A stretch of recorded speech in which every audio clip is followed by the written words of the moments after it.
Now to a school reunion with a difference. Several former students of Melbourne Girls High School got together today for the first time in nearly 80 years. And even more remarkable than the time that's passed was the venue. As Simon Lauder reports, their old school building just happens to be Victoria's Government House.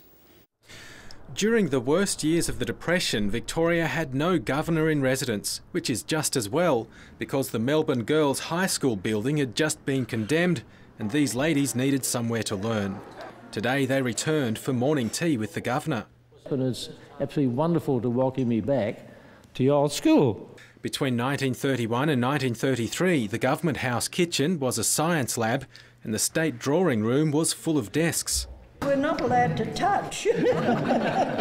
Well, I'm not allowed to touch others.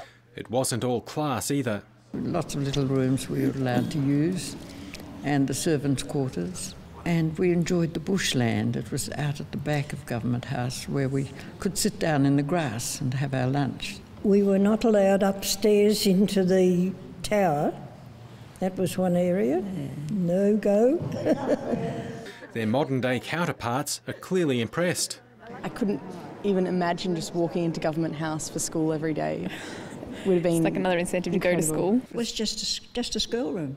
It's also a lost chapter in the history of Government House. So there were no records kept of what actually happened here during that 3 years period, and so wonderful to see the ladies come back. Government House was not designed with high school students in mind, so the school had to make do. This state ballroom, which was once reputed to be the biggest in the British Empire, was used for school assemblies. Operosa, fructuosa. A school song that still echoes 80 years later. Simon Lauder, ABC News, Melbourne. Well, with the